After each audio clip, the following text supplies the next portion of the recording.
Richard Lewis, or to give him his more well-known name of Dic Penderyn, was a coal miner who lived in Merthyr Tydfil during the early 1800s.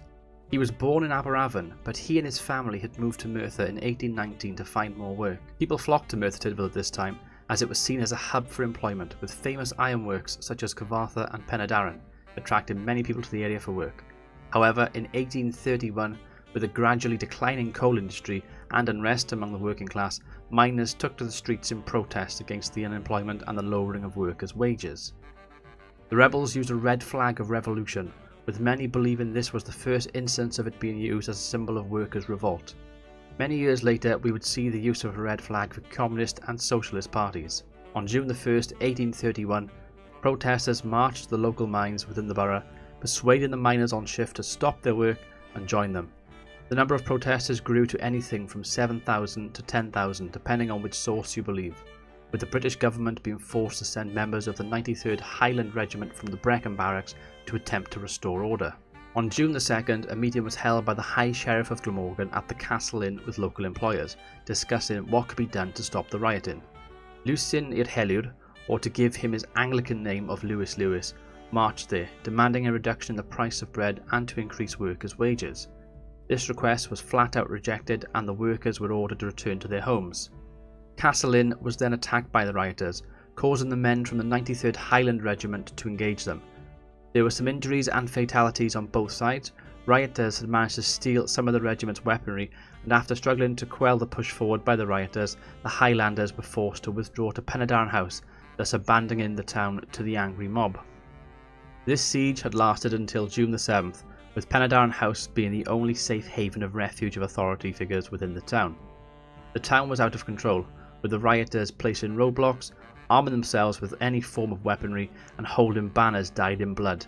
They ambushed the 93rd's baggage train on Brecon Road, which was under escort from the Glamorgan Yeomanry, a regiment that was originally raised over concern from a possible French invasion during the late 18th century.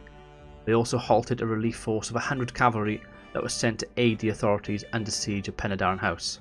On Sunday, June 6th, the rioters had arranged a mass meeting. The government representative used this as an opportunity to split from Penderyn House, reform and then march on the mass meeting being held in Dowlas with over 400 troops. This marked the end of the rebellion, and the next day, June 7th, the authorities had regained full control of Merthyr. 26 people were arrested, with some being imprisoned and others sent to Australia, with 2 people being given the death penalty. These 2 people were Lewis Lewis and Richard Lewis Dic Penderyn. Lewis Lewis was arrested on charges of robbery, while Richard was arrested for stabbing a soldier named Donald Black. Lewis Lewis' sentence was later downgraded to a life sentence and he was subsequently sent to Australia. This was due to a police officer stating that Lewis tried to shield him from rioters. However, Dic Penderyn would not be so lucky, mainly due to the fact that Home Secretary Lord Melbourne had stated that one of the rioters must be made an example of. The people of Merthyr signed a petition, gaining over 11,000 signatures. However, this did nothing to reduce the sentence, and on the morning of the 13th of August 1831, Richard Lewis, Dic Penderyn, was hanged on the gallows in Cardiff in St Mary Street, modern-day Cardiff Market entrance.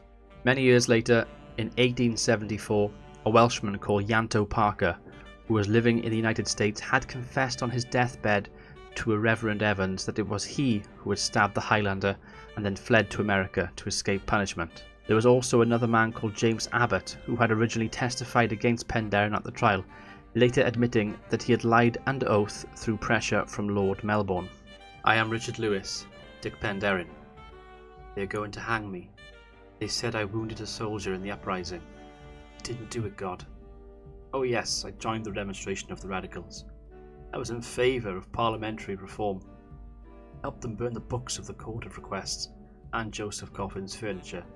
I marched from home to home, retrieving goods seized by the court.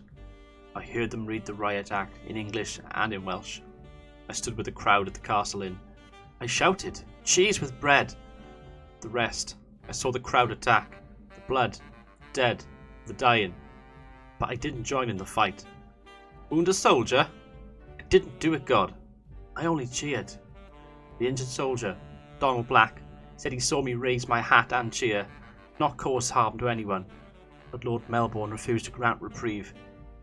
I am to leave my cell in Cardiff jail on August 13th, 1831, to die on the gallows. You know all things, God. You know my innocence, but they won't believe my cry. I didn't do it, God. Oh, what gloith, dyma gamwedd. Oh Lord, what an inequity. Thank you for watching the video. I want to say a massive thank you to all my patrons and all my sponsors on YouTube Gaming. They're currently on the screen right now. For more information, check out all the links in my description and check out the links on the screen as well.